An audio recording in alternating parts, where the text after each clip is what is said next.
Groet u in die wonderlike naam van ons Koning Jesus Christus, ons verlosser en zaligmaker op hierdie woensdag, die 11de Februarie 2026. Ek is Jacques Pieters, hierdie is Brood vir die Siel, 0720202615. Weet ek, lees vanmorgen so deur my Bybel en ek soek die gepaste skrif vir vandag.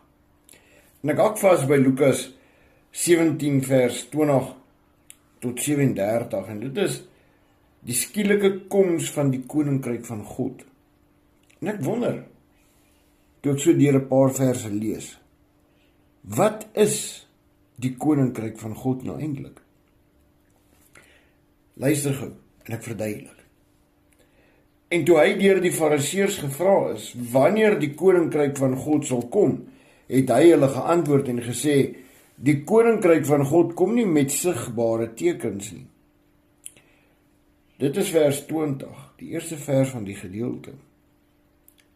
En dit het my laat wonder. Want ek weet, die ander evangelieboeke sê dat daar sal tekens wees met die koms van Jesus. Maar hier sê Lukas nou iets anders. Nie een van die ander boeke in die Bybel sê dit wat Lukas hier so sê nie. En hulle sal nie sê, kyk hier of kyk daar nie, want die koninkryk van God is binne in julle. Niemand anders sê, die koninkryk van God is binne in ons nie, behalwe Lukas. En ek gaan soek so 'n bietjie, ek gaan kyk 'n bietjie en ek sien dat Lukas is eintlik die een persoon wat die meeste praat van die koninkryk van God. Vers 22, en hy sê vir sy disippels, daar sal dae kom wanneer julle sal begeer om een van die dae van die seun van die mens te sien, en julle sal dit nie sien nie.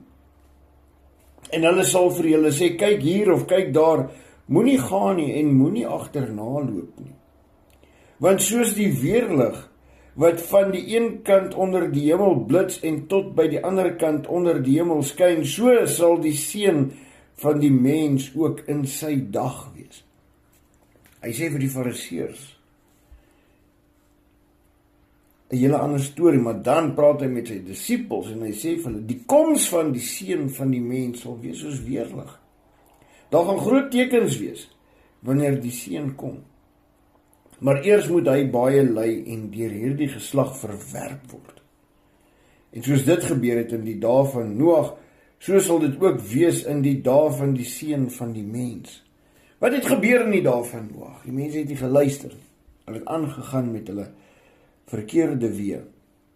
Want Noag en sy familie is alleen in die ark. Niemand wou luister nie. Niemand het omgegee oor die waarskuwings nie. Die genot van die lewe het hulle ingesluk. Die genot van die lewe het hulle oorweldig. Die plesier van die lewe was vir hulle belangriker as die koninkryk van God. Maar hoekom sê Lukas dat daar gaan nie tekens wees nie? Want die koninkryk van God is binne in ons. Jy sê die koninkryk van God beteken eintlik Jesus is die koning van God. En net hy kom met die koninkryk. En wanneer hy in ons lewe, dan is die koninkryk van God binne in ons. Wanneer ons die dinge doen wat God van ons verwag, dan is die koninkryk van God binne in ons. Dit gaan nie nog kom nie. Jy sien, dit moet binne in ons wees soos 'n lig wat skyn, sodat ons die sout van die aarde kan wees. Dan sê die woord verder in vers 27 dat in die dae van Noag het hulle geëet en gedrink, met ander hulle het gepartytjie. Hulle het getrou en is in die huwelik gegee tot op die dag van Noag in die ark ingegaan het en die sonvloed gekom en almal vernietig het. Hulle het nie omgegee oor wat Noag gesê en gewaarsku het nie. Hulle het aangegaan met die sorge van die lewe, met die genot van die lewe, met die plesiere. Niks anders was belangriker nie. Net soos dit ook gebeur het in die dae van Lot. Hulle het geëet en gedrink, gekoop en verkoop. Hulle het geplant en gebou. Maar op die dag toe Lot van Sodom uitgaan, het vuur en swavel van die hemel af neergedaal en almal vernietig. Daar was ook plesiere, genot, die sondes, hulle wou nie luister nie. Net so sal dit wees in die dag, wanneer die Seun van die mens geopenbaar word. In daardie dag moet hy wat op die dak sal wees, terwyl sy huisraad in die huis is, nie afkom om dit weg te neem nie. En so ook moet hy wat op die land sal wees, nie omdraai na wat agter is nie. Dink aan die vrou van Lot. Elkeen wat probeer om sy lewe te red, sal dit verloor. En elkeen wat dit verloor, sal dit behou. Ek sê vir julle, daardie nag sal daar 2 op 1 bed wees. Jesus sê hierso, in daardie nag. So hy gee vir ons tog 'n teken, maar dit is nie 'n teken van die koninkryk van God nie. Dis 'n teken van die koms van Jesus Christus. Die een sal aangeneem en die ander verlaat word in die nag. So dis 'n tyd van duisternis, want dit kan nie nag wees oral op die aarde op een slag nie. Dis 'n tyd van duisternis, 'n tyd van verdrukking, 'n tyd van moeilikheid. 2 vroue sal saam maal, die een sal aangeneem en die ander verlaat word. 2 sal op die land wees en die een sal aangeneem en die ander verlaat word. En hulle antwoord en sê vir hom, waar Here?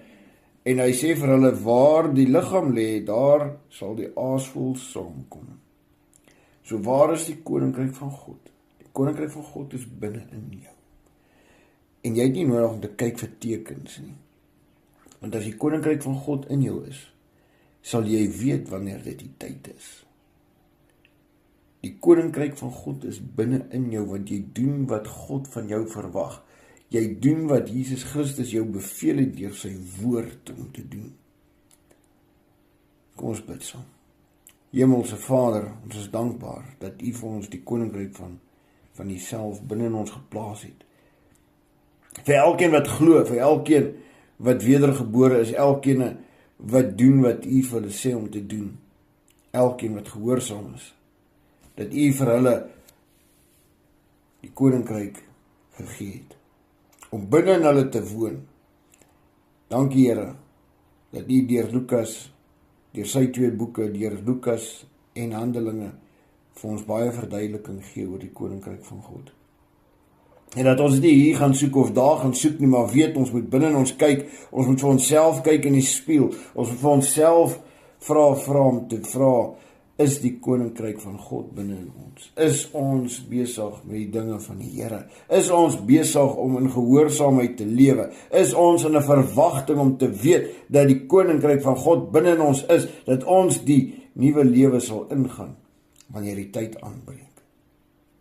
Dankie Vader, vir die woord wat ons leer, wat ons bekragtig, wat ons die wysheid en die kennis gee wat ons nodig het, sodat ons nie kan agterbly nie.